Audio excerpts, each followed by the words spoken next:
Direct selling means किसी को भी पास जाके अप्रोच करके अपने प्रोडक्ट या सर्विस को सेल करने को डायरेक्ट सेलिंग बोलते हैं। हाँ, उसको डायरेक्ट सेलिंग कहते हैं। और हमें जो है वो सारे चीज सीखने हैं। ये हमें कहाँ कहाँ काम आएगा लाइफ में। कभी भी किसी को कन्विंस करना हो या कोई भी नया स्टार्टअप करना हो या कहीं भी हम प्लॉट बेच रहे हैं या कोई सर्विस बेच रहे हैं या फिर हम अपने लाइफ में अपने इस तरफ से कुछ स्टार्टअप कर रहे हैं या वेस्टेज कर रहे हैं या डायरेक्ट सेलिंग कर रहे हैं, हर जगह ये स्टेप्स आपको काम आएगा। तो पहला स्टेप जो आपको ध्यान रखना है, बी ए गोल सेटर। कोई भी काम करते हो और कहीं तक पहुंचते हो तो आपका गोल क्या है आपको पता होना चाहिए। तो आज आपको पहले तो यही चीज करना है कि हर महीने का, हर साल का, हर 5 साल का एक गोल बनाना है, जिसको short term, medium term and long term goal बोलते हैं। इसका कारण क्या होता है, हमारा माइंड जो होता है वो हमारा साथ तभी देता है जब उसको पता होता है जाना कहाँ है। वैसे ही जैसे रेलवे स्टेशन में जाके आप बोलेंगे टिकट दे दो, तो वो आपको पूछेगा जाना कहाँ है। तो आप करंट में कहाँ खड़े हो और फ्यूचर में आपको क्या चाहिए, इस दोनों के बीच के गैप की जर्नी को ही सक्सेस कहा जाता है। और इस जर्नी को एंजॉय करते हुए अगर आप बढ़ना चाहते हो तो आपको अपना फ्यूचर खुद लिखना पड़ेगा। What do you want to accomplish in your life? Do you want to save for college education for your children, a new car, a new home, you can have whatever you want it enough to do thing and have to be done to get it. जो भी आपका गोल हो उसको target आज बनाइएगा, बना के उसको डिवाइड करिए डिफरेंट डिफरेंट ब्लॉक में। फिर उसको रीच करने के लिए हमारे सिस्टम के थ्रू या जो एग्जिस्टिंग सिस्टम में आप काम कर रहे हैं उसमें क्या क्या चीज करना होगा, क्या क्या लेवल पाना होगा, उसका टारगेट बनाएंगे। तभी आपका पहला स्टेप कंप्लीट होगा। यानी कि कोई भी काम की शुरुआत तभी होती है जब आपका वाई क्लियर होता है और उसके साथ गोल चिपक जाता है। फिर आपको बनना पड़ेगा लिस्ट मेकर कि क्या क्या चीज करना है। और लिस्ट मेकर हमारे वेस्टेज मार्केटिंग में तो सिंपल है कि जितने लोगों को जानते हो सपनों और अपनों का लिस्ट बनाना पड़ता है। ईच इवनिंग आप लिस्ट बनाइए वो चीज का जो जो आपने किया, फिर एक लिस्ट बनाइए वो चीज का जो कल आप करेंगे। इससे आप ऑर्गेनाइज बनेंगे और सारे काम इजीली करेंगे। एक्चुअल में लिस्ट बनाने का सबसे बड़ा फायदा क्या होता है कि हमारा जो होल डे का वर्क होता है ना, वो टाइम ड्रिवन नहीं होता है, वो एनर्जी ड्रिवन होता है। यानी कि जब आप थक जाते हैं तो आप काम करना छोड़ देते हैं, भले एक ही काम किया हो या 5 काम किया हो। तो जब आप अगले दिन का काम बनाते हैं फिर उसमें प्रायोरिटी दीजिए 1 2 3 4 5, और जो सबसे ज्यादा इंपॉर्टेंट है उसको आप पहले करेंगे तो चांसेस आर ग्रेट कि आप ज्यादा काम कर पाएंगे उस दिन और आपका रिजल्ट ज्यादा आएगा। ठीक है, तो आप इसलिए एनर्जी को डिवाइड करना है, सिर्फ टाइम को डिवाइड करने से सारा काम नहीं होता है। इसलिए लिस्ट बना के उसमें से इंपॉर्टेंट लोगों का नाम, इंपॉर्टेंट अपॉइंटमेंट पहले से फिक्स कर लीजिए। इनके पास इतने बजे जाना है, इनके पास इनके बजे इतने बजे जाना है, ये पॉसिबल रिजल्ट होगा and I will be happy. आप अपना पीठ पहले ही थपथपाइए और उसके पास जाएंगे तो आपका काम आसानी से होगा। तो आपको अपना वर्क लिस्ट बनाना है, ड्रीम लिस्ट बनाना है और एक लिस्ट बनाना है जितने लोगों को भी आप जानते हो। फिर आपको नेक्स्ट थर्ड स्टेप जो करना पड़ेगा वो एंथुसिज्म रहना पड़ेगा, क्योंकि सफलता जो है उत्साह को मांगती है। ये हाई ऑक्टेन सफलता के लिए जो हाई ऑक्टेन उत्साह होता है वही फ्यूल का काम करता है सेल्स फील्ड में। जहां कुछ भी काम नहीं आता वहां हिम्मत काम आता है। तो आप में अपने अंदर हिम्मत जगाना पड़ेगा, क्योंकि इस बिजनेस में जहां पर आपका सक्सेस लिखा है वहां पर no is a part of life. अगर उसको आप अपने बिजनेस का आप अगर ईंट बनाएंगे तो आप बड़ा महल खड़ा कर सकते हैं, उसको अगर ठोकर बनाएंगे तो आप परेशान हो जाएंगे। तो एंथुसिज्म के साथ रहिए, हर कोई से खुशी खुशी मिलिए और बिजनेस में हमेशा सोचिए कि आप बड़ी तेजी से आगे बढ़ रहे हैं। ये जब सोच बदलता है और आपका जो हिम्मत बढ़ता है तो रास्ते अपने आप बनने चल जाते हैं। एंथुसिज्म जनरेट इट्स ओन एनर्जी, और एनर्जी जो होता है आपको हेल्दी भी रखेगा, बिजी भी रखेगा, हैप्पी लाइफ भी रखेंगे और वो लोगों को भी आपसे मिलाएगा जो आप जैसे लोगों के साथ ही मिलना चाहते हैं। हर कोई अगर बिजनेस करना चाहेगा तो उस लोगों के साथ बिजनेस करना जाएगा जो उत्साहित हो। तो हमेशा उत्साहित लोगों के साथ ही लोगों का जमावड़ा रहता है। तो आप अपने आप से पूछिए क्या मैं उत्साहित हूँ? अगर है तभी आप सक्सेसफुल बनेंगे, नहीं है तो उसको क्रिएट कर सकते हैं। कल से हंसते हुए लोगों से मिलना है, लोगों की तारीफ करने की आपको आदत डालनी पड़ेगी। फोर्थ चीज है recognise that the magic of word in sales is arts. आपको एक चीज मानना पड़ेगा कि इस बिजनेस में अगर आपको सक्सेसफुल बनना है तो पूछना तो आना ही पड़ेगा। आप ट्रेन में जा रहे हैं या बस में जा रहे हैं, सामने वाले पर्सन पर आपको पोटेंशियल नजर आया, लेकिन अगर आप उनसे बात नहीं करेंगे और उनका नंबर नहीं मांगेंगे तो वो जीवन भर आपके कांटेक्ट में नहीं रह सकता। तो in direct sale we don't have to wait for business to come to us. हम अगर इंतजार करेंगे कि बिजनेस हमारे पास आएगा तो लगभग कोई भी नहीं आएगा आपसे बोलने के लिए कि क्या मैं आपसे प्लॉट कर दूं, या क्या मैं आपसे आपके साथ बिजनेस करूं, क्या मैं आपके साथ वेस्टेज करूं। ऐसा कोई इंसान आपको नहीं मिलेगा। हमें क्रिएट करना पड़ता है अपना बिजनेस स्पेस खुद, यानी कि किसी भी इंसान के साथ 2 से 3 मिनट तक आप खड़े रह गए तो उसके बाद आपको उनसे कनेक्ट होने के लिए ओपन एंडेड क्वेश्चन देना ही चाहिए। उनसे कनेक्ट होने के बाद, बात करने के बाद आपको अपना नंबर उनको देना ही चाहिए, अगले का भी नंबर लेना ही है। फिर नेक्स्ट मिलने का टाइम में उनसे बिजनेस मांगना ही है, और उसके नेक्स्ट टाइम में आपको उनसे सेल्स क्लोजिंग करने की कोशिश करनी ही है।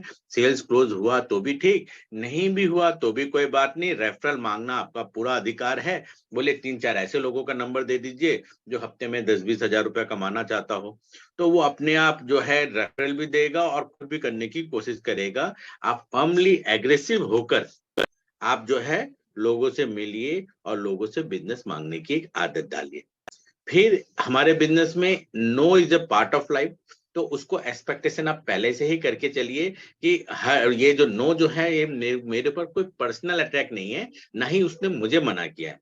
वो उस पर्टिकुलर प्रोडक्ट को उनके माइंड में जो चल रहा है उसके कारण मना किया है। जैसे आपने किसी को बोला कि वेस्टेज करोगे क्या, तो उसके फादर ने या उसके ब्रदर ने कोई किसी कंपनी में स्पीक एशिया में 10 लाख रुपए लगा के डुबा दिया था, उसके घर में नेटवर्क मार्केटिंग के लिए हाई नेगेटिविटी है, और वो पर्सन जो है उस फाइल को निकाल के सोच रहा है कि अरे वैसे ही काम आ गया जिसके लिए पापा ने बोला था कुछ भी कर लेना, ये मत करना, तो मैं इसको ना कैसे बोलूं, और ये सोच के उसने आपको ना कहा, यानी वो अपनी ही कहानी से आपको ना कह रहा है। People do respond based on their past experience.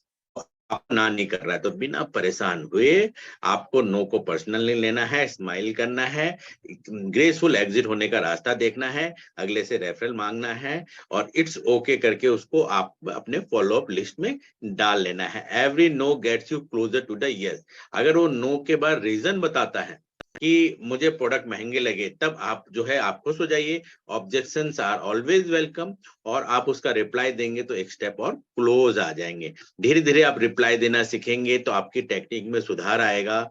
जितना आप बोलेंगे, जिस प्रकार से छुरी को धार देने से है, वैसे हम जान की भी धार इंक्रीज होती है जब हम ज्यादा से ज्यादा लोगों को कन्विंस करने की कोशिश करते हैं। हमारा मोटिवेशन लेवल अप होता है और हमें इस तरह से बिजनेस जो है बढ़ाना इजी हो जाता है। तो आज से ना का मतलब नेक्स्ट अपॉर्चुनिटी मानिएगा, ना का मतलब जो ये मानिएगा कि मुझे और कोशिश करना है, उसने बोला मैं समझा नहीं हूं, मुझे और समझाओ। तो इस प्रकार को सोचकर नो को आप जो है स्माइली ग्रेसफुली एक्सेप्ट करना सीखिए, इसको पर्सनली आज से नहीं लीजिएगा। फिर छठा काम जो आज से आपको करना है, अपना टाइम शेड्यूल करिए, वीकली, डेली, मंथली शेड्यूल बना के रखिए कि आपको कल किसके पास जाके मिलना है, कहाँ कहाँ जाना है। कम से कम जो है ट्रेवल टाइम में आप मैक्सिमम लोगों से मिलने की कोशिश करिए। ये बिजनेस के लिए हमें कई बार लोगों के पास जाना पड़ता है, उससे मत घबराइए। आप ये सोचिए कि वो बंदा ही अगर आपकी तरह अगर दौड़ना शुरू कर देगा तो जीवन भर उनके कारण भी आपको इनकम आएगा। तो खुशी खुशी बिजनेस माइंड के साथ लोगों से मिलिए। It's take the frustration out of the day. अगर हमारा रोड मैप नहीं होता है और हम ऐसे घूमते रहते हैं बिना काम का, ऐसा नहीं करना है। आपको पेपर में प्लानिंग बनाना है कि सुबह से शाम तक किस 5 लोगों से मिलना है, और उसके हिसाब से आपको काम करना है। शेड्यूल बना के काम करेंगे। एक बहुत अच्छा शेड्यूल का तरीका होता है कि वेस्टेज हमेशा बोलती है 6 लाइन खोल लो।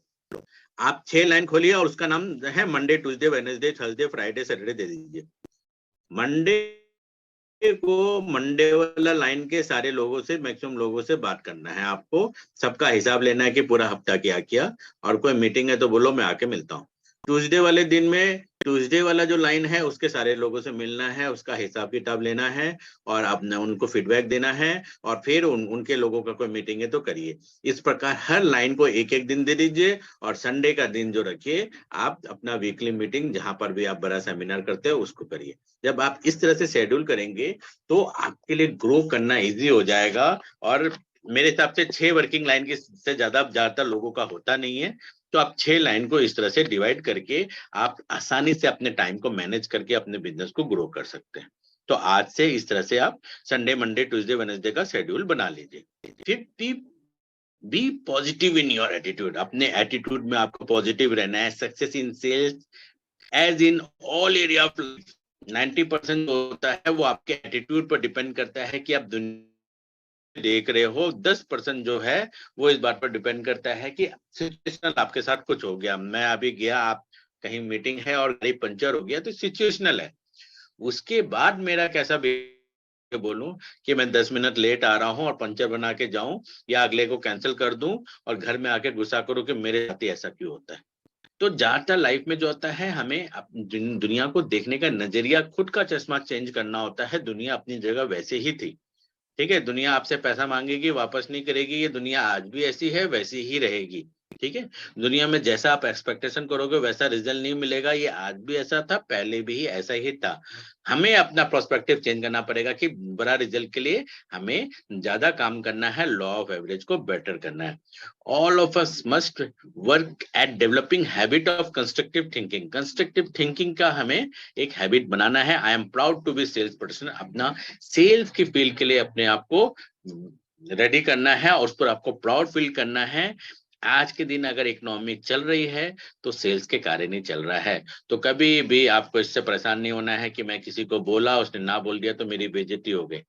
24 आवर जो है ऑर्डर आपको मिलेगा और आप 100% सुपर सक्सेसफुल बनेंगे। आपका टाइम आएगा, उस टाइम को याद करते हुए आप जो है काम करते रहिए। हर कंट्री में मैन्युफैक्चरिंग से ही डिपेंड होके वो कंट्री अमीर बना है। कोई भी अमीर देख लीजिए, आप ब्रिटेन में, फ्रांस में, हर जगह जो था वो सेल्स की फील्ड से स्टार्ट किया। वो लोग इंडिया पर भी अटैक इसलिए किया था कि वो अपने सामान बेचना चाहते थे और ट्रेड करना चाहते थे। तो पूरा दुनिया में अगर कोई भी लोग सक्सेसफुल हुए हैं तो बिजनेस और सेल्स करके हुए हैं। तो we are in the world fastest growing industry, that is the industry of sales. और उस पर आप प्राउड फील करके लोगों के पास आप अपना बिजनेस बताइए और 100% आप सफलता आपकी कदम चूमेगी। फिर आपका अपना एक ऑफिस एरिया होना चाहिए जहां पर आप बैठ के चिंतन कर सको, प्लानिंग कर सको इफेक्टिव मैनर में। जब आप शेड्यूल बनाते हैं और डिग्निटी के साथ वर्क करते हैं तो लोग भी आपकी रेस्पेक्ट करते हैं। और आपको बिजनेस में एफिशिएंटली वर्क करना और एक्यूरेट रिकॉर्ड कीपिंग की, अगले ने बोला ट्यूसडे आना, ट्यूसडे को आपने अगर उसको फॉलो अप ही नहीं किया तो आप एक हफ्ते बाद जाएंगे तो बोलेंगे मैंने तो प्रोडक्ट खरीद लिया, मैंने तो दूसरी कंपनी ज्वाइन कर लिया, आप उस दिन आए ना। तो ऐसा अगले को रीजन ना देना पड़े, इसके लिए आपका अपना ऑफिस एरिया शेड्यूल वाइज और एफिशिएंटली सोचने का जगह होना चाहिए जहां पर बैठ के आप प्रॉपर प्लानिंग कर सकें। फिर इन्वॉल्व होना भी बहुत जरूरी है। सेल्स की फील्ड हो या कोई भी फील्ड हो, अगर आप अगले से काम करा रहे हैं तो आप अच्छे मैनेजर तो बन सकते हैं लेकिन सक्सेसफुल इंसान नहीं बन सकते। आपको खुद इन्वॉल्व होना आना पड़ेगा।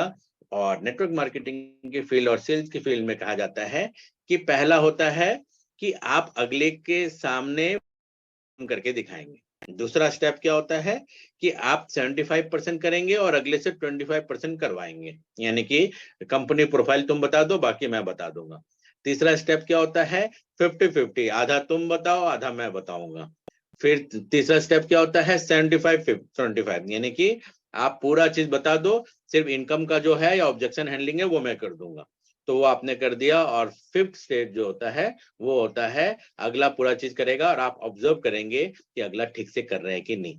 जब तक आप अगले को इन्वॉल्व करके और खुद इन्वॉल्व होके टीच टू टीच फॉर्मूला में नहीं आएंगे तब तक आप काम करते रहेंगे और आप में और सेल्फ एम्प्लॉयड में कोई अंतर नहीं रहेगा। तो आपको गुड टीचर बनना है, पहले टीच टू टीच फॉर्मूला से खुद सीखना है और इसी टीच टू टीच फॉर्मूला से जो भी नया पर्सन है, भले उसके पास बहुत ही इंपॉर्टेंट प्रोस्पेक्ट है, फिर भी आपको टीच टू टीच में रहना है। भाई आधा तुम बोलोगे आधा मैं बोलूंगा।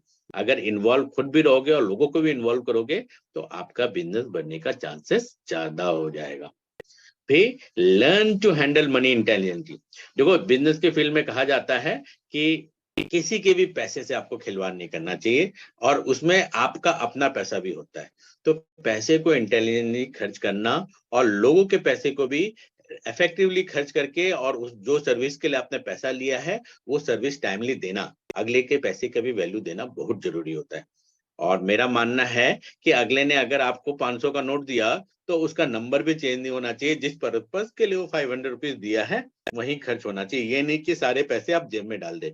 तो आज के बाद टीम से अगर आपको कोई पैसा मिलता है सामान लेने के लिए, उसको अलग रखिए, उसी पैसे को यूज करके आप सामान लाके अगले को दीजिए। और इस प्रकार से आप पैसे के प्रति रेस्पेक्ट पैदा करिए, और तो आपके घर में भी पैसे की बढ़ोतरी होगी, और साथ साथ में आप जिसको सामान ला के दे रहे हैं उसके मन में भी रेस्पेक्ट रहेगा कि ये बंदा पैसे के मामले में बहुत जेन्युइन है। क्योंकि बिजनेस जो है वो जवान की भाषा समझती है। अगर आपका जवान फिसला तो अगला आपके साथ बिजनेस नहीं करेगा। तो ये 10 पॉइंट है जो मैं आपको बताना चाहता था कि एक सेल्स की फील्ड में सक्सेसफुल होने के लिए इनिशियली आपको रखना पड़ेगा, समझ के सब करना पड़ेगा। ठीक है। और इसके बाद मैं थोड़ा बहुत स्टेप बता देता हूं।